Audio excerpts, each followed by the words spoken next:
तो जो हमारे पास आज का टॉपिक है वो है डाटाबेस इन माइस्क्यूल।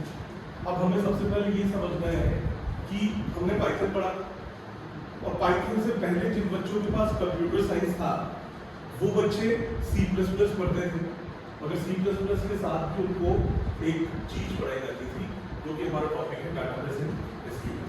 अब मुझे ये समझना है सबसे पहले कि अगर मैं एक प्रोग्रामिंग लैंग्वेज पढ़ रहा हूँ जिसमें हम कोडिंग करेंगे और हम उसके बाद एक डाटाबेस चीज भी पढ़ते हैं जो कि कंप्लीटली डिफरेंट फील्ड है, हम इन दोनों को क्यों इतना ज़्यादा इंपॉर्टेंस देते हैं कि उनको एक साथ ही रख के हमें चलना पड़ता है?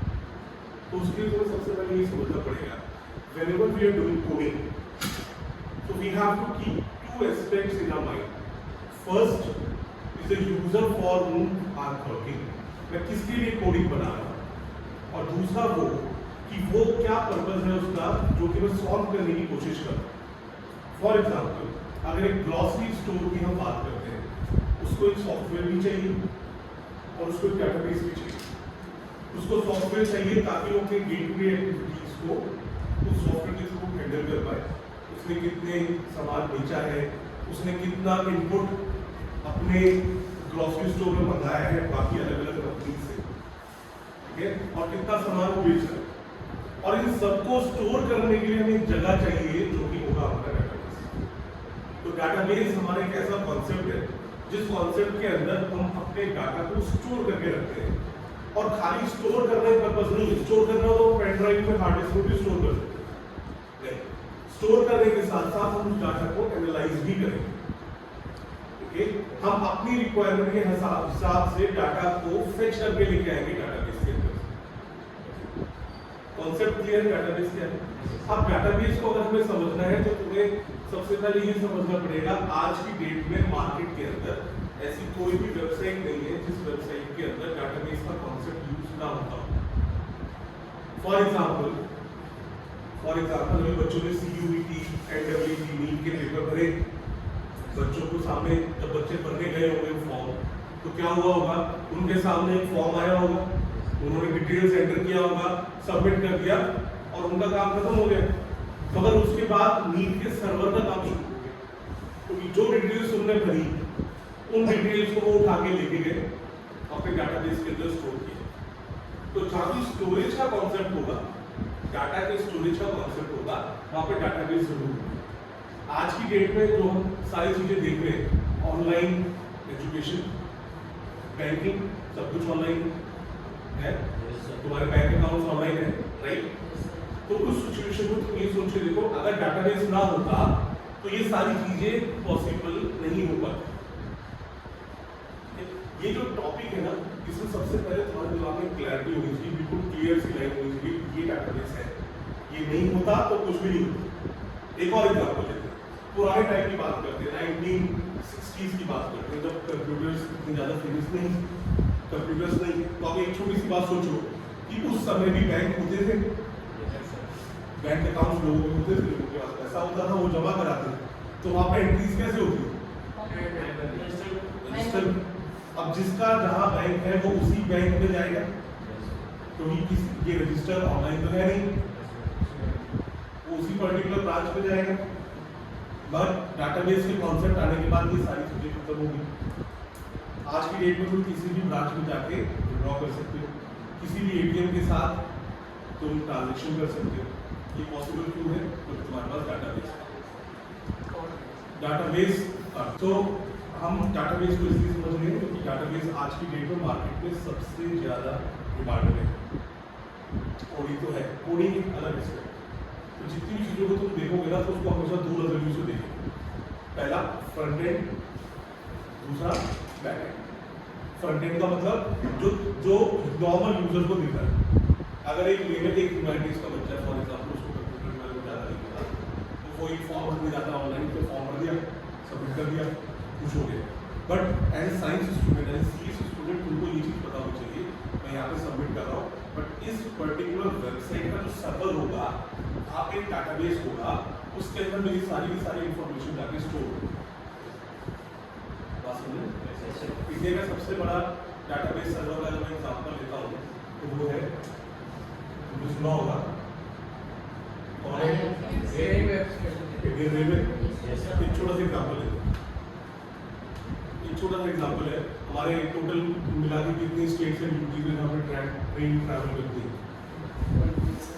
30 ले इंक्लूडिंग स्टेट्स एंड यूटीज, ठीक है। एक स्टेट में कितने रेलवे स्टेशन? नंबर 3 में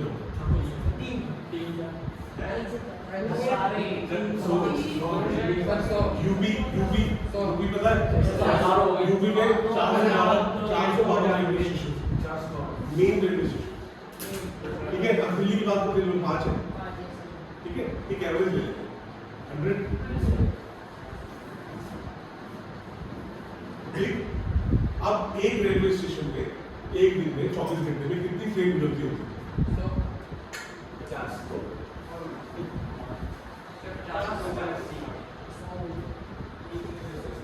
एक रेलवे स्टेशन एक 24 घंटे गुजरती रहती है। तुम नई दिल्ली रेलवे स्टेशन जाके खड़े हो जाओ, वहां पर तुमको पता चलेगा कि हर 2 मिनट के बाद एक ट्रेन होती है। 16 प्लेटफॉर्म है, 16 प्लेटफॉर्म है। 16 प्लेटफॉर्म में, हर प्लेटफॉर्म में अगर 15 मिनट में एक ट्रेन आ जाएगी तो कितनी ट्रेन होगी? बट वैसे ही यूपी के छोटा सा स्टेशन है जो हमने यहाँ पे काउंट किया है, वहाँ पे 3 या 4 ट्रेन आती है। तो हमको एक एवरेज चाहिए।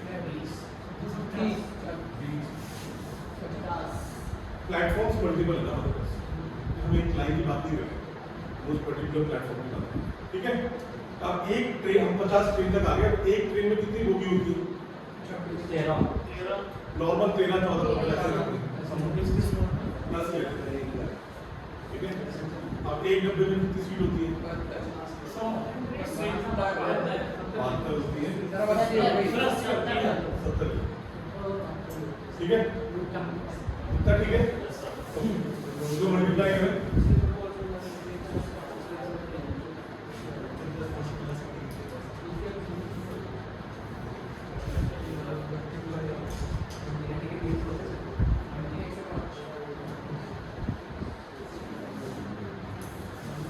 कितना हुआ?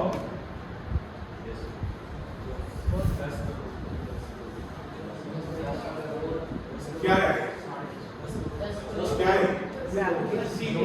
Number of database, number of seats in 24 hours available for the citizen of India in Indian Railway। अब सोच के देखो, इतनी सीट है, यानी इतनी सीटों के ट्रांजैक्शन भी होता होगा। सोच रहे? तो आधे लोग मान लो ऑनलाइन कर लेते हैं IRCTC की वेबसाइट से, ठीक है, मगर आधे लोग तो काउंटर पे भी जाते हैं, तो ट्रांजैक्शन के लिए भी होता है। तो हमें क्या समझना है? What is the database? इतनी सीट को स्टोर करके रखना, इतनी सीट्स को यूजर्स के लिए अवेलेबल कराना, इतनी सीट्स को मैनेज करना, तभी इतना परफेक्ट डेटाबेस काम करता है कि कभी भी तुम 2 लोग को लड़ते लड़ते नहीं दिखोगे कि उनकी सीट में सेम सीट नंबर है, टिकट। क्योंकि डेटाबेस का काम बहुत ही परफेक्ट होता है, क्योंकि इसकी जो कंकरेंसी है, कंकरेंसी मतलब सेम टाइम पे काम करने की ability, okay, that is concurrency जो है उसकी बहुत ही फास्ट, इसीलिए परफेक्ट रिजल्ट है। क्या तभी बात समझ रहे हो? तो what is the database? Database कुछ नहीं, it is simply a data collection software, जहां पे हम अपने डाटा को स्टोर करके रखेंगे और उस डाटा को अपनी मर्जी के मुताबिक निकाल के लेके आएंगे, as per our choice, as per our need. Clear है इतना?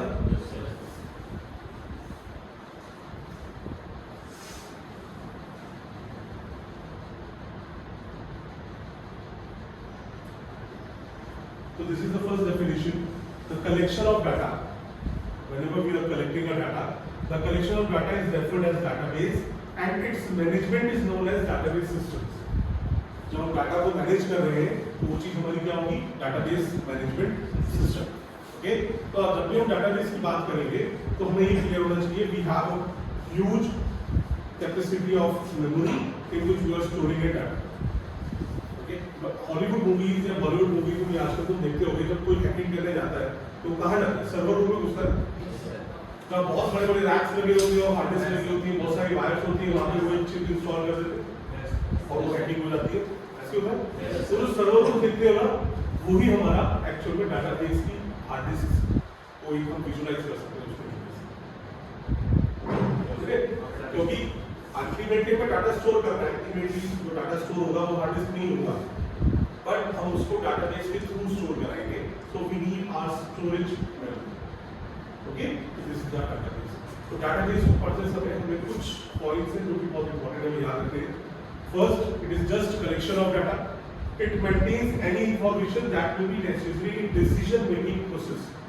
Decision making process का मतलब, if you want to analyze a data, whenever you are analyzing a data, you can use a database.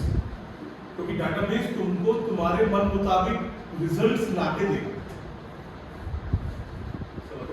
For example, मैंने एक database बनाया, उसका मैंने नाम दिया employee, और मैं चाहता हूँ ऐसे कितने employees हैं जिन employees की सैलरी 10,000 से ज़्यादा। ये मेरे डिसीजन मेकिंग प्रोसेस है। I need to come to a decision. मैं उन लोगों के साथ कुछ करना चाहता हूँ, मगर उससे पहले मुझे पता तो चले वो लोग कौन कौन है, तो वो लोग निकाल के मुझे कौन देगा। Just we have simple queries. Query होती है, तुमने होमवर्क किया, हाँ या ना, दैट इज अ क्वेरी। तुमने होमवर्क किया, अब वही चीज हम अप्लाई करेंगे डाटाबेस में, तो मुझे ये चीज निकाल के दो। मुझे पर्टिकुलरली जाना, मैंने स्टूडेंट्स का इंफॉर्मेशन स्टोर कराया, मेरे को जानना है कि साइंस स्ट्रीम में कितने बच्चे, मैनुअली काउंट करने जाऊंगा और मेरे को 500 बच्चे तो कितना टाइम है। But in case of database it is just matter of fraction of seconds. तो तुरंत हम बस क्वेरी अप्लाई करेंगे और तुरंत डाटा निकाल के हमको शो करेंगे। तो डाटाबेस को पढ़ाते समय हमको हमेशा ये याद रखना है कि जो हमारा डाटाबेस है, डाटा स्टोर करेगा, डाटा को एनालाइज करेगा, और जिस फॉर्मेट में जो डाटा मेरे को चाहिए वो मेरे को फैच करके देगा। क्लियर है सबको? कोई doubt? Okay. The intention of database is that the same collection of data should serve as many application as possible. इसका बड़ा सिंपल सा मतलब है कि जरूरी नहीं कि हम डाटाबेस को पर्टिकुलरली सिंगल एप्लीकेशन के लिए यूज करें। We can share the data. We can share the data. We can combine the data from different locations. Okay? अब ऐसा पॉसिबल नहीं है। एक सर्वर रूम बनाने के लिए इससे बड़े-बड़े रूम्स की जरूरत होती है। अगर मैं किसी पर्टिकुलर बैंक की बात करूँ, जैसे स्टेट बैंक ऑफ इंडिया, वो इंटरनेशनल बैंक हो चुका है, बाहर भी उसकी ब्रांचेस है। तो जब हम इस रूम की बात करेंगे तो हमें ऐसे लगभग 10 सर्वर रूम लगेंगे, उनके सारा डाटा स्टोरेज को एफिशिएंटली स्टोर कराने। ठीक है? तो वहाँ पे सारा डाटा स्टोर। अब इसको ऐसे समझो कि अगर एसबीआई वाले अपना डाटा दूसरे बैंक्स के साथ शेयर नहीं करेंगे, तो तुम किसी और एटीएम में जाके एसबीआई के अकाउंट से पैसे नहीं निकाल सकते। आज की डेट में किसी भी एटीएम से जाके किसी भी बैंक का कोई भी कार्ड यूज करके पैसे निकाल पाते हो कि नहीं? ये पॉसिबल क्यों है? क्योंकि अगर सपोज करो मैं एचडीएफसी बैंक के एटीएम में जाता हूँ, तो अगर मेरे पास एसबीआई का कार्ड है, ठीक है, मेरा अकाउंट एसबीआई में, मैं जाके इस बैंक पर आऊँ, एचडीएफसी मैं कार्ड इंसर्ट करता हूँ, तो एचडीएफसी बैंक वाला जो सर्वर है वो रिक्वेस्ट करेगा एसबीआई के सर्वर कि मुझे इस पर्टिकुलर कार्ड नंबर की इंफॉर्मेशन चाहिए, so that I can dispense money to the customer. हमारी बात क्लियर है? डाटा शेयरिंग जरूरी है, जहाँ तक विद प्रॉपर प्रिकॉशन। ठीक है, जो भी हमारी प्रिकॉशंस हैं वो सारी रहेगी, और data sharing is very important. Next is database will permit not only the retrieval of data but also continuous modification of data needed for control of operations. मतलब अब मैं बैंक में गया, मैंने ट्रांजैक्शन किया, मैंने 5,000 रुपया निकाला, तो तुरंत मेरे खाते में से 5,000 माइनस हो जाएगा और मेरे एसएमएस भी आ जाएगा। तो यानी कि कॉन्टिन्यूस डाटा भी काम कर रहा है। डाटा रिट्रीवल तो हुआ, मेरे अकाउंट में गया, चेक किया, पैसा निकाल के लाया, मेरे को दिया, साथ साथ अपडेशन भी किया।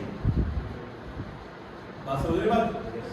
तो रिट्रीवल भी होगा, मॉडिफिकेशन भी होगा, अपडेशन भी होगा, डिलीशन भी होगा, सब एक साथ चलेगा।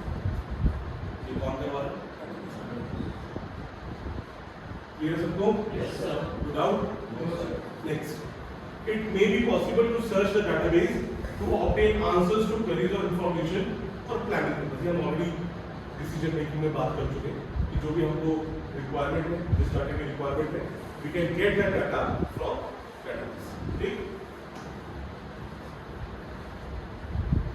Next, we have further more.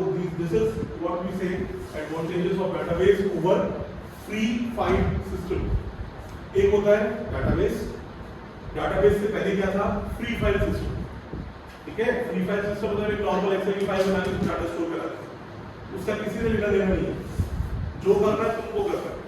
पर database में ऐसा नहीं है. Database में we can combine multiple files. Okay? तो जो हम मल्टीपल फाइल्स कंबाइन कर रहे हैं, डाटाबेस तैयार कर रहे हैं, उसका फायदा क्या है? एक एक करके कुछ पॉइंट्स हैं जो हमें बहुत ध्यान से देखने पड़ेंगे. Reduce data redundancy. Reduce data redundancy का बहुत अच्छा एग्जांपल है. ध्यान से ये क्लियर है सबको? Yes sir. मैं यहाँ से भी आ रहा हूँ.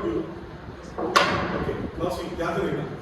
एक बच्चा था, इसका नाम था राहुल. राहुल किसका नाम है? रितेश सर. यहाँ पे और है? चलो रितेश. एक लड़का था रितेश. तो वो एक कॉलेज में पढ़ता था. ठीक है? बहुत आलीशान कॉलेज था. 4 फ्लोर था. 4 floor.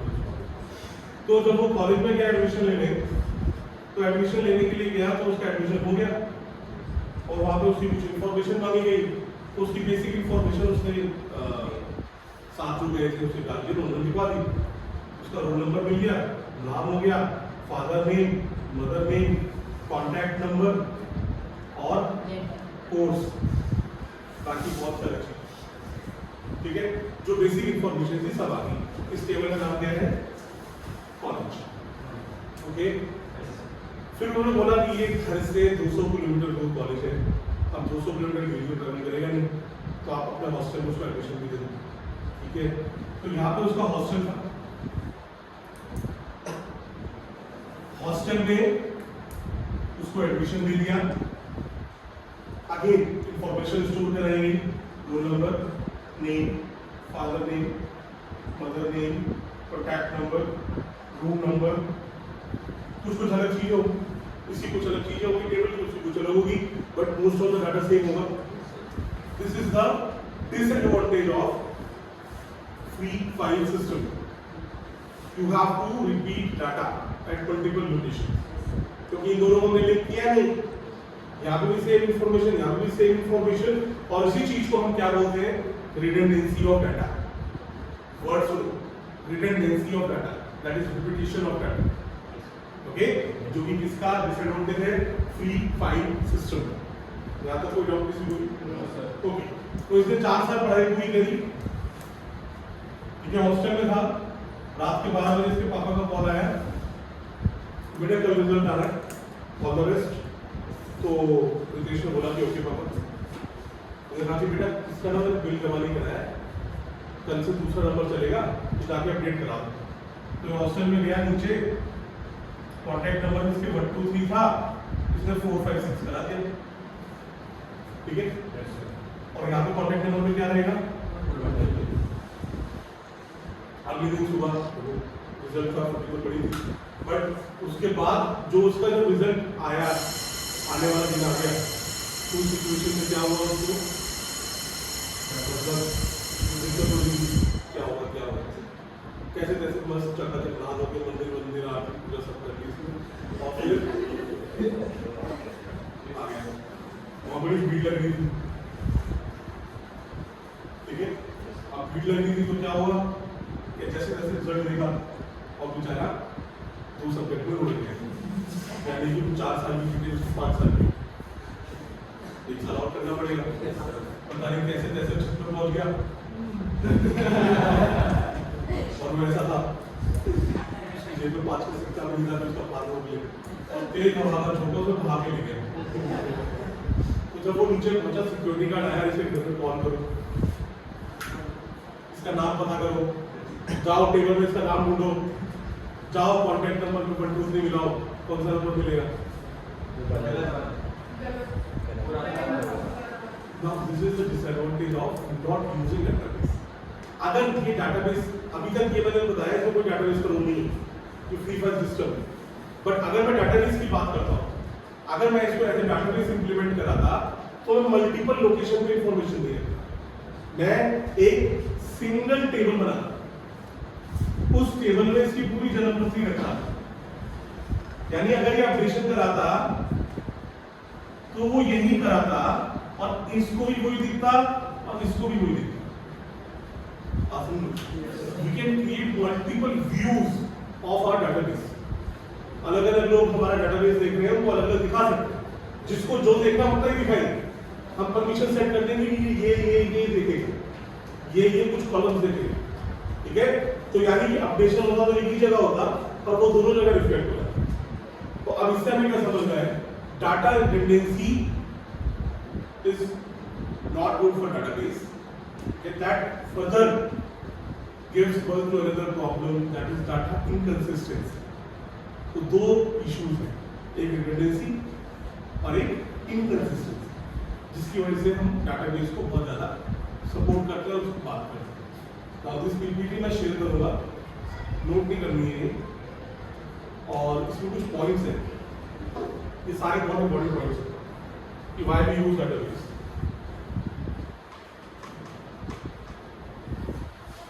It reduces data redundancy.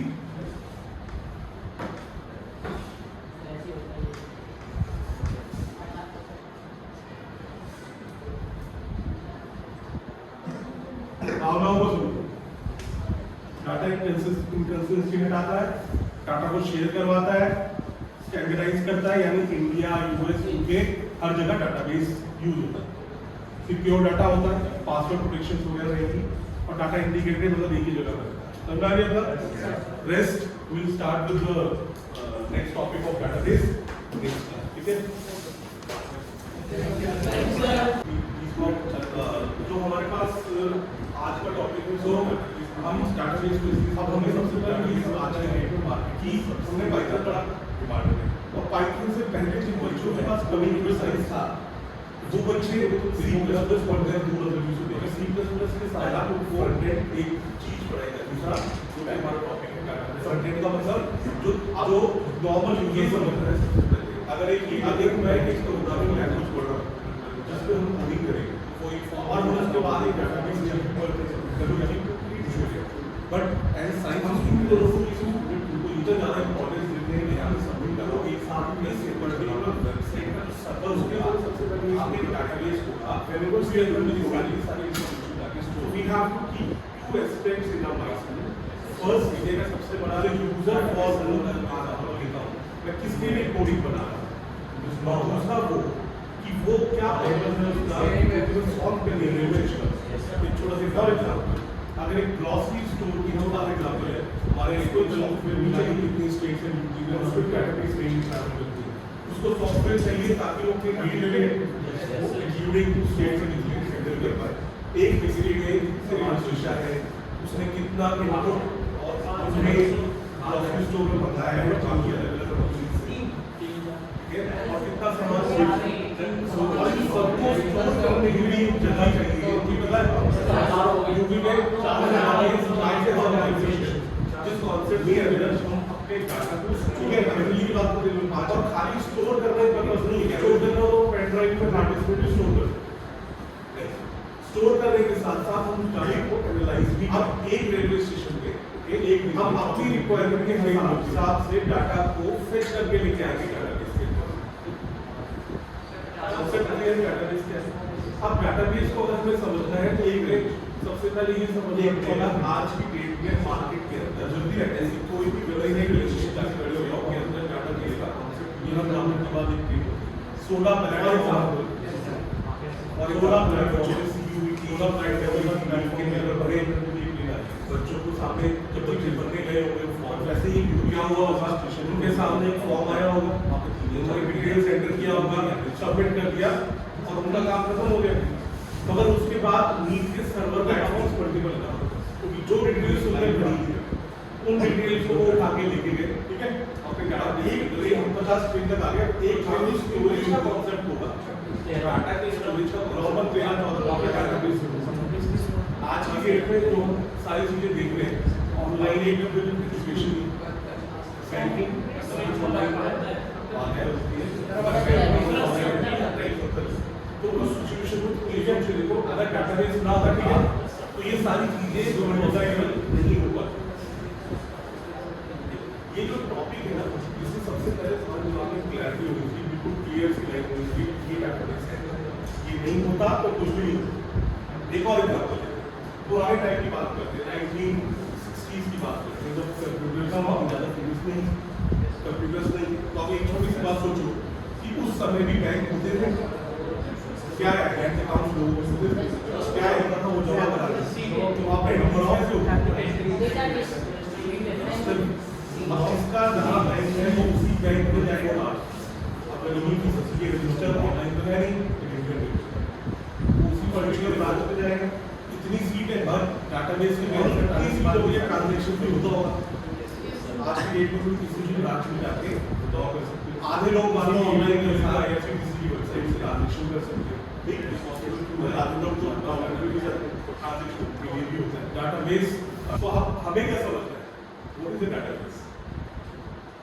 इतनी सीट को स्टोर करके रखना, इतनी सीट्स को यूजर्स के लिए अवेलेबल कराना, इतनी सीट्स को मैनेज करना, तभी इतना परफेक्ट डाटाबेस काम करता है कि कभी भी तुम दो लोग को लड़ते लड़ते नहीं दिखोगे कि उनकी सीट में सेम सीट नंबर है, क्योंकि डाटाबेस का काम बहुत ही परफेक्ट होता है, क्योंकि इसकी जो कंकरेंसी है, कंकरेंसी मतलब सेम टाइम पे काम करने की ability, okay, that is concurrency जो है उसकी बहुत ही फास्ट, इसीलिए परफेक्ट रिजल्ट है।